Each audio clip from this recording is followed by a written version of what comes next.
Écoutez, M. Trudeau qui s'avance au train. From coast to coast to coast, there are Canadians working long hours. Il y a des Canadiens qui travaillent de longues heures pour garder les autres en sécurité et garder notre pays en mouvement. Pour tous ceux qui prennent un quart de travail supplémentaire, il y a quelqu'un qui ne travaille pas et qui aimerait, mais qui ne peut pas. Peut-être que cette personne a été mise à pied en raison de la pandémie ou qu'elle a encore un emploi et qu'elle n'est pas certaine si l'employeur va la garder pour le prochain mois. Peut-être que c'est votre situation ou c'est celle de quelqu'un que vous connaissez. Un peu plus tôt ce mois-ci, on a introduit et présenté la prestation canadienne d'urgence et la subvention salariale pour protéger votre emploi. Et ce matin, les demandes pour la subvention salariale sont désormais permises. Et les employeurs peuvent demander la subvention salariale à travers l'Agence du revenu du Canada. Pour accéder à cette subvention de 75 pour le salaire de vos employés, rendez-vous en ligne au canada.ca sur le portail.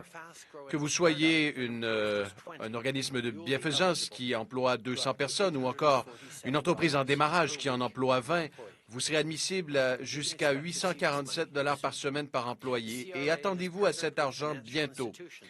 L'Agence du revenu a réalisé un partenariat avec des institutions financières pour s'assurer d'un dépôt direct très rapidement. Et les premiers paiements devraient arriver d'ici le 7 mai.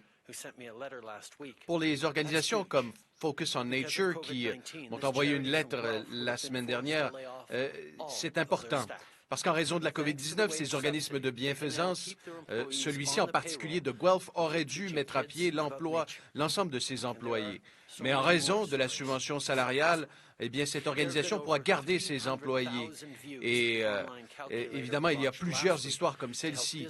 Nous avons lancé une calculatrice pour aider les entreprises à faire leurs calculs. Et depuis ce matin, il y a environ 10 000 entreprises qui ont déjà demandé la subvention salariale. Ça vous donne une idée du nombre d'entreprises que ce programme va aider. À travers le pays, ça va permettre à des entreprises et des employés de rester connectés. Et ça donne aux gens la certitude qu'ils auront un emploi pour les semaines et les mois suivants pour soutenir leur famille. Cela veut dire que les employeurs n'auront pas seulement de l'aide maintenant pour traverser la crise, mais ils seront en mesure de rebondir une fois que les choses iront mieux. Nous savons tous qu'il y a des gyms, des entreprises, des restaurants, des petits commerces qui éprouvent des difficultés. Et plus important encore, nous savons qu'il y a des gens qui travaillent dans ces endroits. Ces gens-là méritent un coup de pouce et voilà pourquoi nous avons présenté la subvention salariale. Les employeurs peuvent déposer une demande en ligne pour recevoir la subvention salariale d'urgence sur le site de l'Agence du revenu. Vous trouverez le portail en ligne sur le site canada.ca pour faire votre demande pour cette subvention de 75 %. Que vous dirigiez un organisme de bienfaisance qui emploie 200 personnes ou une start-up qui emploie 20 personnes. Vous pourriez recevoir jusqu'à 847 $ par employé par semaine. Et c'est de l'argent que vous allez recevoir bientôt. L'Agence du revenu a travaillé avec les institutions financières pour faire en sorte que vous puissiez rapidement recevoir vos paiements si vous optez pour le dépôt direct, avec les premiers paiements à partir du 7 mai. Depuis 6 heures ce matin, près de 10 000 entreprises avaient déjà présenté une demande. La subvention va aider beaucoup de gens à garder leur emploi pendant cette crise. Et ça va aussi aider les employeurs à reprendre rapidement leurs activités une fois la crise terminée.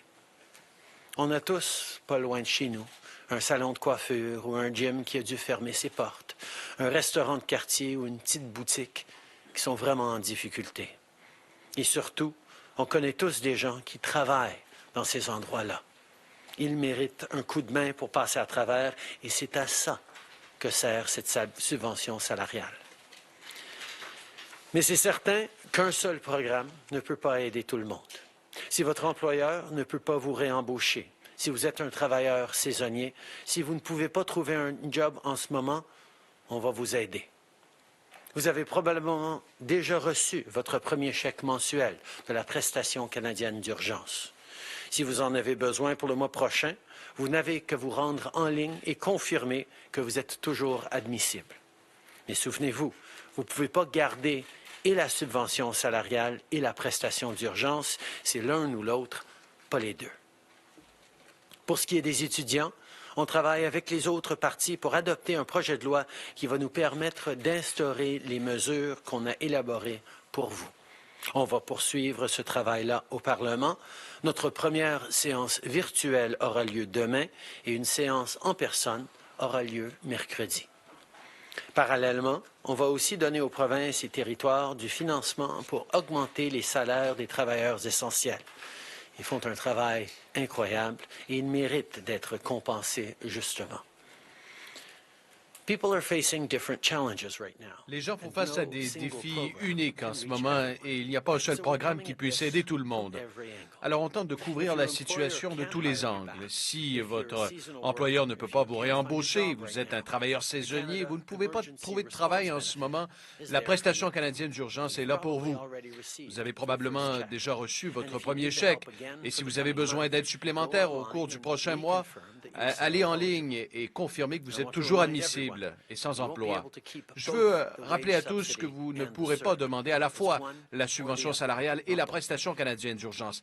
C'est une ou l'autre, pas les deux.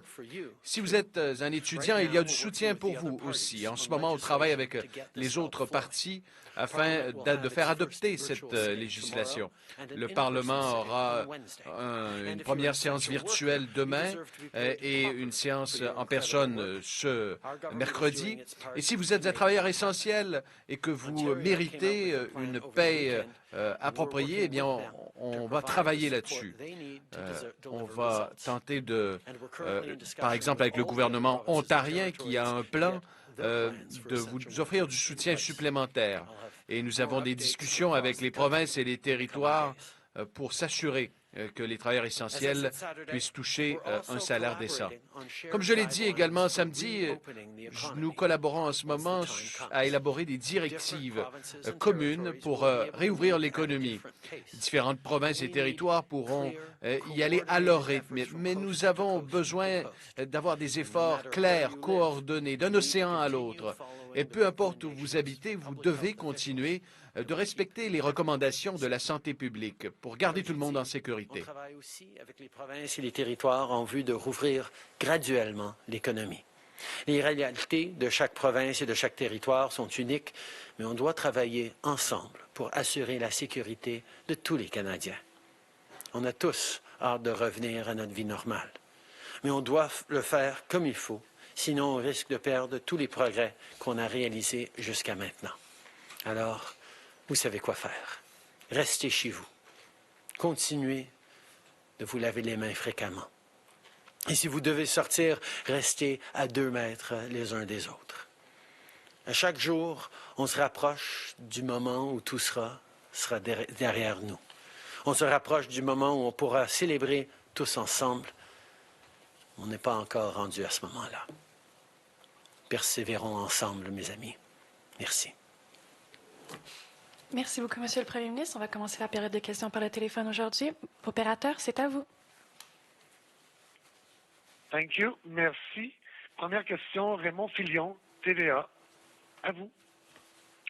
Bonjour, Monsieur le Premier ministre. Au sujet de la réouverture de l'économie dont vous venez de parler, dans la mesure où ça va varier d'une province à l'autre et même d'une région à l'autre à l'intérieur d'une même province, est-ce que le recours à la loi sur les mesures d'urgence est quelque chose d'envisagé pour limiter les déplacements des gens, fermer certaines frontières régionales ou provinciales?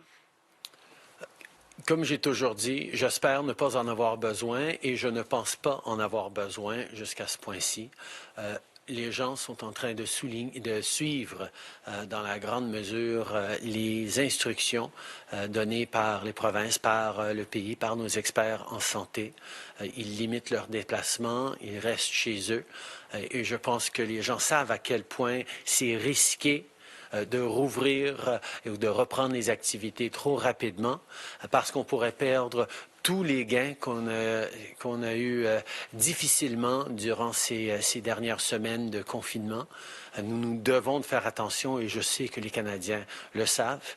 Je pense que nous avons les outils en place pour pouvoir s'assurer que ça se fasse. Okay. I think Comme je l'ai dit depuis le début, je suis réticent à utiliser l'état d'urgence au niveau fédéral parce que je pense que ce n'est pas nécessaire pour l'instant. Les gens continuent de respecter les directives de la santé publique au niveau fédéral, au niveau provincial.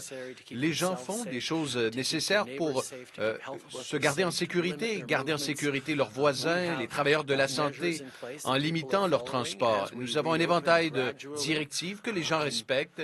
Nous allons rouvrir graduellement l'économie et on va continuer de respecter certaines directives parce que si on fait des erreurs, cela pourrait dire qu'on va ruiner tous les efforts qui ont été déployés ces dernières semaines. On doit le faire avec vigilance et avec les meilleurs conseils scientifiques. Est-ce que vous avez vu et approuvé les plans que le Québec et l'Ontario doivent dévoiler aujourd'hui et demain? Et est-ce que vous pouvez être clair, donner des exemples concrets sur les règles qui doivent être suivies? Par exemple, le port du masque sera-t-il obligatoire? Est-ce que les employeurs devront installer des plexiglas entre leurs employés? Pouvez-vous donner des exemples concrets des mesures qui devront être suivies? D'abord, ce n'est pas au gouvernement fédéral d'approuver des mesures qui sont dans les compétences des provinces. Nous sommes une fédération et nous respectons l'autorité des provinces de prendre les décisions appropriées pour leurs citoyens. Et comme vous savez très bien, d'une industrie à l'autre, d'une région à l'autre, les mesures vont être différentes pour garder les Canadiens en sécurité. Nous, ce qu'on est en train d'élaborer en partenariat avec les provinces, c'est des principes de base, des éléments comme vous devez vous assurer qu'on a assez de capacité de dépistage pour rouvrir l'économie. Vous devez vous assurer qu'il y a des conditions précises pour les différentes industries ou secteurs qui pourraient rouvrir. C'est des principes à suivre, mais les provinces ont le droit et ont l'obligation de mettre de l'avant des éléments précis qui fonctionnent pour eux. Je souhaite la bienvenue aux gens qui se joignent à nous via TVA. M. Trudeau, en conférence de presse, qui a annoncé que sa subvention salariale, eh bien, à partir d'aujourd'hui, les entreprises peuvent faire leur demande depuis 6 heures ce matin. Et déjà, à l'heure du début de sa conférence de presse, 10 000 entreprises avaient rempli les formulaires en ligne. Citoyens. Toutes les provinces se trouvent dans des situations uniques et les situations à l'intérieur même de ces provinces sont parfois uniques. Et j'ai pleinement confiance au gouvernement des provinces et des territoires de prendre les bonnes décisions. Nous travaillons en ce moment avec les provinces sur un éventail de directives et de principes pour outiller les décideurs. Par exemple, vous assurer que vous avez suffisamment de capacité médicale pour faire face à l'éclosion ou encore avoir une capacité de test, de dépistage suffisante. S'assurer aussi qu'il y a des directives spécifiques pour certaines industries en particulier pour garder les gens en sécurité. Ce n'est pas au gouvernement fédéral de tout déterminer. Nous avons vraiment confiance envers les provinces qui veulent s'assurer que tout se déroule pour le mieux et que l'on ne se retrouve pas avec une autre vague comme celle que l'on connaît à l'heure actuelle. Thank you. Merci. Next question, Mia Rabson, the Canadian Press. Line open. Bonjour. Vous avez mentionné que la prestation canadienne d'urgence et la subvention salariale ne peuvent pas être touchées par la même personne. N'avez-vous pas peur que les travailleurs vont se retrouver coincés entre les deux prestations et devront en rembourser une à un certain moment? La subvention salariale et la prestation canadienne d'urgence ont été annoncées pour soutenir les gens qui ont perdu leur salaire. Quelqu'un qui ne pourrait pas être réembauché avec la subvention salariale, eh bien, la prestation canadienne d'urgence est là pour donner 500 $ par semaine, 2000 $ par mois pour qu'ils puissent payer leur épicerie et traverser ces moments difficiles alors qu'ils n'ont pas de revenus d'emploi. On a aussi réalisé qu'il y a une chose très importante pour redémarrer notre activité économique à son plein potentiel le plus rapidement possible, que les gens devraient rester à leur emploi, devraient rester connectés avec un lien d'emploi avec leur employeur. Et voilà pourquoi nous facilitons cela avec une subvention salariale jusqu'à 75 jusqu'à 847 $ par semaine par employé, qui va aller à travers l'employeur et les gens vont pouvoir rester en emploi, connectés avec leur emploi et avoir confiance qu'ils seront en situation d'emploi lorsque nous serons en mesure de rebondir. Il s'agit de deux différentes mesures qui ont une cible commune, s'assurer que les familles, les travailleurs traversent cette crise en se gardant en sécurité et s'assurer aussi que notre économie revienne assez fortement. Mais c'est une prestation ou l'autre. En raison des inquiétudes et du système de demande, il est possible que quelqu'un reçoive à la fois la prestation canadienne d'urgence et la subvention salariale. Dans le cas échéant, ils devront éventuellement, au cours des prochains mois, repayer l'une de ces prestations. Alors, les gens devraient garder ça en tête. Si vous recevez les deux chèques, peut-être en garder un de côté et vous serez en mesure de le rembourser éventuellement et vous ne ferez pas face à un problème au cours des prochains mois. On veut le faire donc rapidement et de manière efficace, et ça a été notre priorité à travers tout le processus. C'est ce que nous avons fait et on verra les prochaines étapes à mesure que la situation évolue. Nous avions créé deux programmes pour aider ceux qui ont perdu un chèque de paie. D'abord, la prestation canadienne universelle qui donne jusqu'à 2 000 $, qui donne 2 000 $ par mois pour ceux qui ont perdu leur emploi.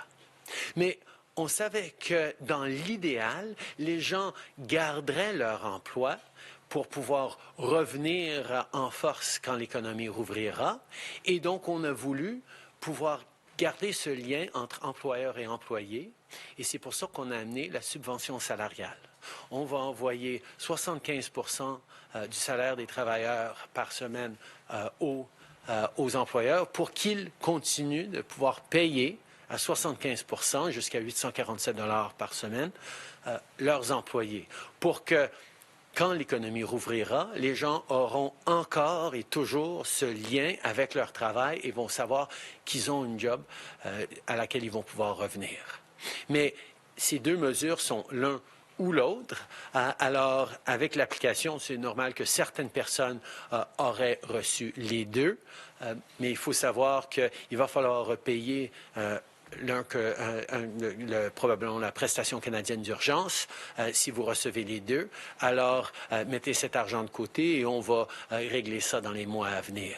Mais pour l'instant, on a fait le choix qu'on voulait envoyer l'argent aux gens de façon sûre et rapide, le plus rapidement possible, et c'est ce qu'on a fait. Following up, Mia? Est-ce que vous prévoyez donc que les gens qui ont commencé à toucher la prestation canadienne d'urgence vont ensuite convertir leur prestation vers la subvention salariale? Il semble y avoir une confusion sur ce qu'on devra éventuellement rembourser, car les deux programmes pourraient éventuellement s'entrechasser. Évidemment, notre gouvernement va aider les gens à y voir plus clair au cours des prochains mois. La subvention salariale est rétroactive au 15 mars, mais évidemment, il y a plusieurs personnes qui ont demandé la prestation canadienne d'urgence, ne savaient pas qu'il y aurait éventuellement une subvention salariale. Nous sommes actuellement en renouvellement de la prestation canadienne d'urgence. Si ces gens savent qu'ils obtiendront la subvention salariale, ils ne doivent pas renouveler leur demande à la prestation canadienne d'urgence. Nous sommes en ce moment dans une situation complexe, mais qui est gérée par différents processus au sein du gouvernement qui sont très clairs. Si votre employeur demande la subvention salariale, cet argent vous sera ensuite remis. Vous n'aurez plus besoin de la prestation canadien d'urgence, vous n'y serez plus admissible. C'est une situation où on voulait assurer que les gens reçoivent de l'argent rapidement. C'est pour ça qu'on a fait la prestation canadienne d'urgence. Mais au fur et à mesure que les gens obtiennent la subvention salariale, ils n'ont plus besoin de la prestation canadienne d'urgence et n'appliqueront plus pour la prestation canadienne d'urgence. Et on a des systèmes assez robustes au gouvernement pour pouvoir savoir qui a reçu quoi, qui a reçu les deux prestations et va devoir repayer éventuellement. Mais pour l'instant, on a fait le choix d'envoyer plus d'argent à plus de monde pendant cette période d'urgence parce qu'on sait que les gens ont besoin d'appui. On savait qu'il fallait faire des choix et ce choix d'envoyer plus d'argent rapidement, je pense que c'était le bon choix pour l'économie et on figurera les prochaines étapes ensemble pour comment repayer. Merci beaucoup. Opérateur, prochaine question. Thank you. Merci. Prochaine question, Hélène Buzetti, Le Devoir. À vous. Oui, bonjour, M. Trudeau. J'aimerais revenir à la question de mon collègue de TVA par rapport au plan de déconfinement. On sait qu'à Québec, on a évoqué le besoin d'immunité de groupe pour justifier la réouverture des écoles. La Dr Tam a manifesté des doutes sérieux samedi sur ce concept. Selon vous, la réouverture des écoles au Québec est-elle prématurée? Il y a encore beaucoup de questions au niveau de l'immunité de groupe ou l'immunité individuelle. C'est pas certain encore que quelqu'un qui a eu le virus ne peut pas rattraper le virus encore quelques mois plus tard. C'est un virus trop nouveau pour avoir toutes ces informations. C'est pour ça que on encourage de faire très attention dans les étapes de rouverture de l'économie. Mais c'est aussi pourquoi on a lancé un groupe de travail sur l'immunité pan-canadienne contre la COVID-19. C'est un groupe de travail qui va être basé d'ailleurs à Montréal, qui va faire les recherches nécessaires pour mieux comprendre l'aspect d'immunité et comment on peut l'utiliser pour protéger les Canadiens. Mais c'est un travail de moyen et de long terme. Pour l'instant, il faut faire très attention et je sais que tous les provinces sont en train de faire très attention que cette rouverture soit la bonne, de la bonne façon, parce qu'on ne veut pas revenir en arrière. Okay. Et j'aimerais... Nous savons qu'il y a encore beaucoup d'incertitudes liées à la science de l'immunité. Si quelqu'un, par exemple, qui a contracté la COVID-19 est protégé contre une éventuelle contagion future. Alors, et il y a énormément de discussions autour de cet enjeu, et ça partout à travers le pays, partout à travers le monde. Nous avons lancé une étude pan-canadienne sur l'immunisation liée à la COVID-19 la semaine dernière. Donc, on a des scientifiques de haut niveau qui travaillent très fort pour tenter de déterminer quelle est la réalité entourant l'immunité au Canada, et on veut ainsi garder les gens en sécurité. Et il y aura du travail et éventuellement des résultats, mais il y a du travail à faire à moyen et à long terme. Et voilà pourquoi nous devons être extrêmement vigilants et prudents à chaque étape, surtout en lien avec la réouverture de l'économie. Et j'ai confiance en toutes les provinces qui prennent très au sérieux leurs responsabilités, car personne, évidemment, ne veut que nos efforts soient en vain. M. Trudeau, vous avez mentionné que, mercredi, le Parlement resiège en personne. Vous avez parlé du projet de loi sur lequel vous travaillez pour établir la prestation pour les étudiants. Doit-on s'attendre à ce que ce projet de loi-là soit débattu, discuté et adopté ce mercredi? Et sinon, est-ce que c'est parce qu'il y a quelque chose qui bloque avec l'opposition? On a l'intention d'avancer avec ce projet de loi pour aider les étudiants. On l'a partagé avec les autres partis en fin de semaine et on est en train de travailler avec eux pour pouvoir passer ce projet de loi. c'est une mesure importante que les gens reconnaissent. Beaucoup d'étudiants vont pas avoir d'emploi cet été et on a besoin de les appuyer pendant cette période, pas juste pour pouvoir payer leur loyer, leur épicerie pendant ces mois-ci, mais parce qu'on a besoin qu'ils restent à l'école, qu'ils puissent payer leurs frais de scolarité pour l'année prochaine et les années à venir. S'occuper de nos jeunes, c'est de s'occuper de notre avenir et c'est ce qu'on va faire. Merci beaucoup. Opérateur, dernière question. Oui, merci. Thank you. Next question, Cormac McSweeney, City News. Line open. Bonjour, Monsieur le Premier ministre. Vous avez parlé des directives du gouvernement fédéral que les provinces devraient respecter lors de la réouverture de l'économie. On a déjà vu des détails en Saskatchewan, au Nouveau-Brunswick. Les plans du Québec et de l'Ontario seront dévoilés prochainement. Est-ce que vous allez vous-même nous livrer les directives générales du gouvernement fédéral? Nous avons travaillé avec les provinces au cours des dernières semaines pour développer un éventail de directives communes. Il n'y aura pas de directive fédérale. Ce sont des directives des provinces sur lesquelles on s'est tous entendus.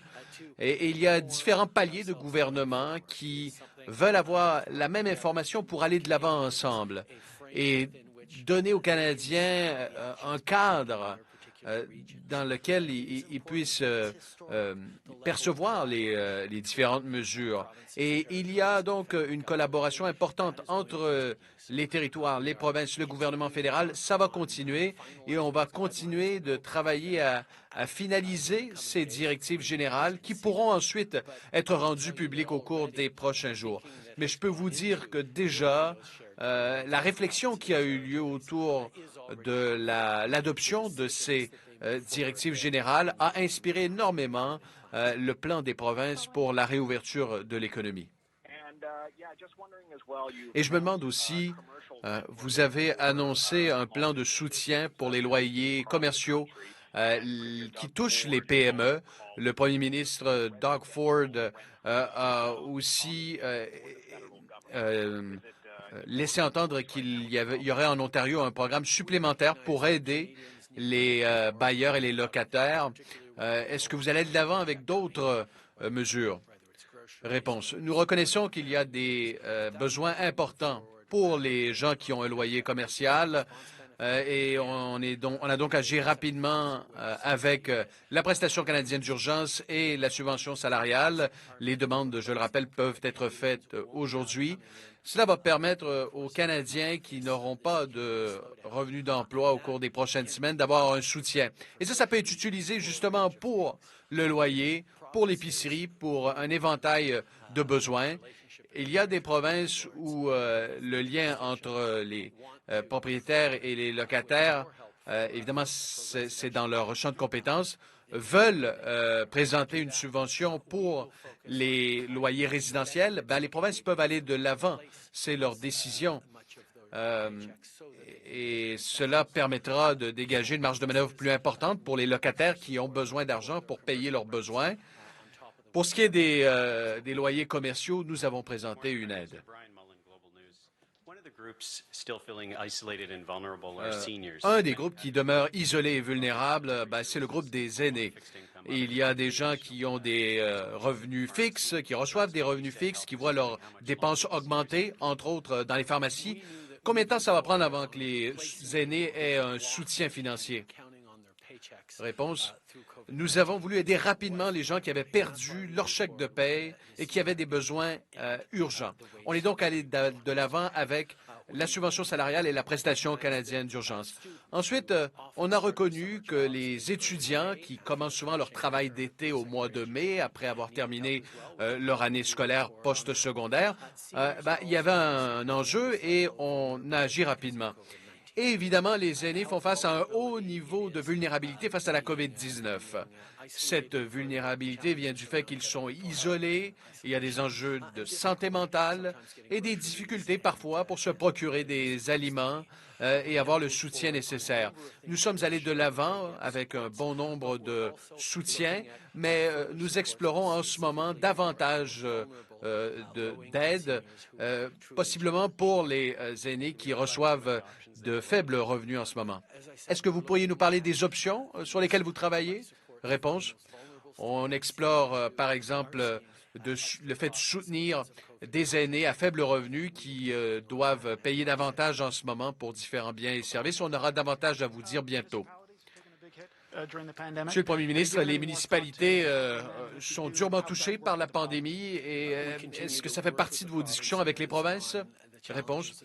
On continue de travailler avec les provinces pour se pencher sur les défis auxquels elles font face. Oui, il y aura des coûts supplémentaires liés à la COVID-19 pour les municipalités. Les municipalités, c'est une responsabilité des provinces. Nous respectons la division des pouvoirs telle que le prévoit notre Constitution, mais on veut s'assurer que les municipalités aient la flexibilité financière nécessaire et les outils afin de garder leurs citoyens en sécurité et offrir des prestations de services nécessaires. Et ce sont des discussions qui sont en cours avec les provinces. Lorsque l'économie va commencer à rouvrir, plusieurs entreprises vont avoir besoin d'équipements de protection individuelle. Est-ce que vous avez un plan pour s'assurer que tout le monde puisse y avoir accès? Réponse. Chaque jour, nous nous assurons d'avoir l'équipement de protection personnelle nécessaire pour nos travailleurs des secteurs essentiels, pour les travailleurs de la santé. Il faut que ces gens-là aient de l'équipement pour être en sécurité. Et à mesure que l'économie va rouvrir un peu partout au pays, on sait qu'il y aura une demande croissante pour de l'équipement de protection personnelle. Et une des directives qu'on doit garder en tête et des questions qu'on doit se poser, est-ce qu'il y aura suffisamment d'équipements de protection pour rouvrir différents secteurs? On s'attend à recevoir une livraison d'équipements de protection chaque jour, des vols qui proviennent de Chine cette semaine. Nous augmentons aussi notre production locale pour de l'équipement de protection, car nous savons qu'il s'agira d'un enjeu important pour les entreprises et les industries canadiennes au cours des prochains mois. Ce sont donc tous des choses que nous faisons à mesure que l'économie va rouvrir graduellement. Bonjour, M. Trudeau, Philippe Vincent Foisy de Radio-Canada. Sur la PCU et l'aide aux étudiants, est-ce que vous allez faire des modifications afin qu'il y ait plus d'incitatifs à retourner travailler? Parce qu'en ce moment, si vous allez travailler, que vous faites 1 $, bien, vous ne touchez plus le 2000 $. Donc, pour arriver à 2000 $, il faut travailler beaucoup, beaucoup plus d'heures.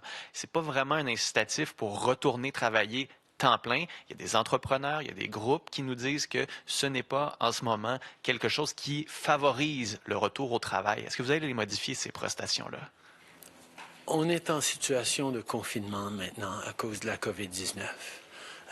Il n'y a pas assez d'emplois pour les Canadiens à travers le pays. Oui, nous sommes conscients des défis au niveau des incitatifs et on cherche à s'assurer que les industries qui ont besoin de travailleurs vont pouvoir les avoir, mais on est dans une situation où des millions de Canadiens ne pourront pas recevoir un chèque de paie pour du travail fait et donc nous avions besoin de les appuyer. Il n'y a pas assez d'emplois maintenant pour les Canadiens, il n'y a pas assez d'emplois pour les étudiants. On a besoin de les appuyer, c'est la décision que le gouvernement devait prendre. Mais pourquoi ne pas les rendre plus flexibles? Pourquoi ne pas donner plus de flexibilité pour qu'une personne puisse toucher une partie de la prestation, mais puisse aussi, par exemple, aller travailler en CHSLD pendant 5 jours et comme ça, on encourage les gens à aller là où on en a vraiment besoin s'il y avait plus de flexibilité? C'est une réflexion qu'on a eue dès le début, de vouloir pouvoir aider de la bonne façon les différents travailleurs, les différentes industries. La réalité, c'est que nous devions sortir ces prestations rapidement pour que les gens puissent payer leur loyer, qu'ils puissent faire leur épicerie et surtout qu'ils puissent faire le choix de rester chez eux, de s'isoler et de protéger nos voisins, nos travailleurs dans le système de santé. Si on n'avait pas donné de façon adéquate aux travailleurs pour remplacer les chèques de paie perdus, ils auraient été obligés de se mettre dans des situations de vulnérabilité pour aider leur famille. Et ça aurait prolongé cette période de crise de la pandémie de la COVID-19. Donc, nous avons choisi de le faire rapidement, de le faire de façon solide. Plus de 8 millions de Canadiens reçoivent la PCU maintenant. Nous savons que chaque élément de complexité ajouté à ce programme-là augmenterait le risque de ne pas pouvoir le livrer rapidement et de façon solide pour les citoyens. Alors, nous avons choisi de le faire rapidement et solidement et simplement. C'est ce qu'on a fait. Hi, Prime Minister. Mackenzie Gray from CTV News. Bonjour, Monsieur le Premier ministre. Au cours des dernières semaines, vous avez dit que la vie ne reviendrait pas à la normale avant la venue d'un vaccin. On a demandé à Dr Tam ce week-end si tel était le cas, et elle a indiqué ce week-end qu'il n'était pas encore clair que nous aurions éventuellement un vaccin et que ce dernier serait efficace. Est-ce que vous êtes en mesure de réitérer aujourd'hui que la vie reviendra à la normale seulement si nous avons un vaccin qui s'avère efficace? Réponse normale, eh bien, c'est une condition qui risque de prendre beaucoup de temps. Et si vous vous demandez si la vie va revenir exactement comme elle l'était avant, la réponse est non. Je pense qu'il y aura des leçons importantes à tirer de cette pandémie. Au cours des prochains mois, nous irons de l'avant et nous serons en mesure de voir une réouverture progressive et prudente. Certaines choses seront permises alors que les gens pourront tenter un retour à une certaine normalité, mais avant d'avoir un vaccin pour la COVID-19 ou encore un traitement équivalent à un vaccin, où on est en mesure de s'assurer que les gens n'auront pas la COVID-19, une COVID-19 aussi mortelle qu'en ce moment, on devra être extrêmement prudent.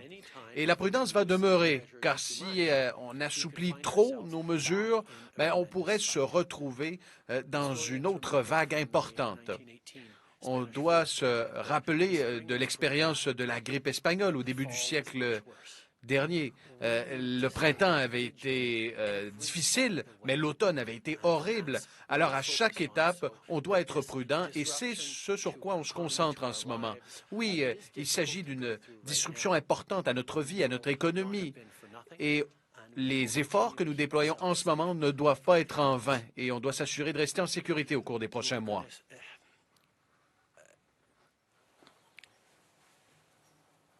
Ce qui est normal va prendre longtemps avant de revenir. Et même à ce point-là, dans 2-3 ans, même après un vaccin pour la COVID-19, on va avoir changé des comportements, on va avoir pris des mesures en tant que société qui ne seront pas les mêmes que ce qu'on a maintenant ou ce qu'on avait avant.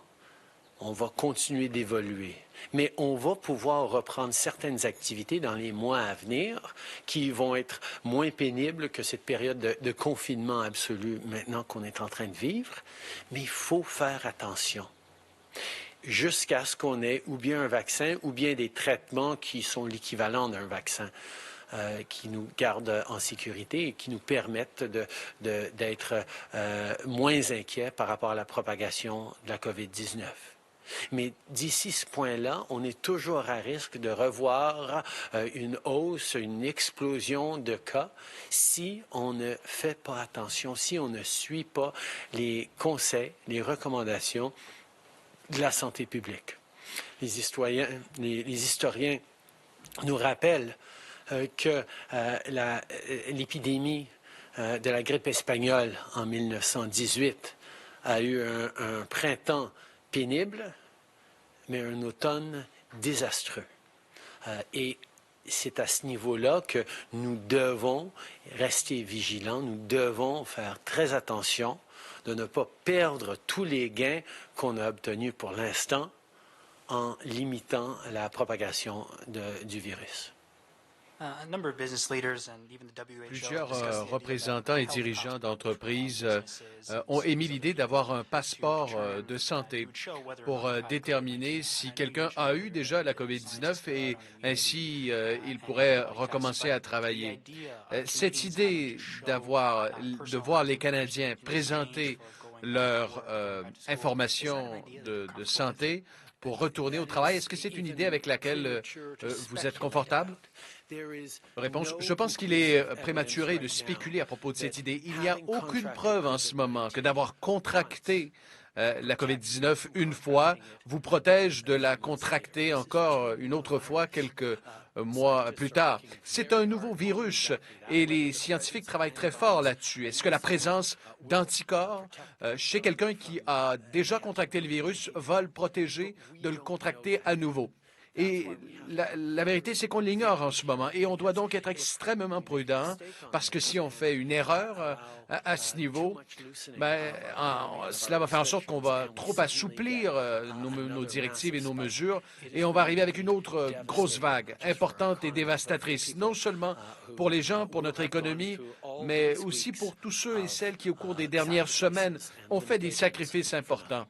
Et il faut s'assurer que ces sacrifices ne soient pas en vain. C'est bien trop prématuré de parler de passeport ou d'immunité parce qu'on ne sait pas encore si quelqu'un qui a eu la COVID-19 est protégé de le rattraper quelques mois plus tard. La science n'est pas conclue là-dessus.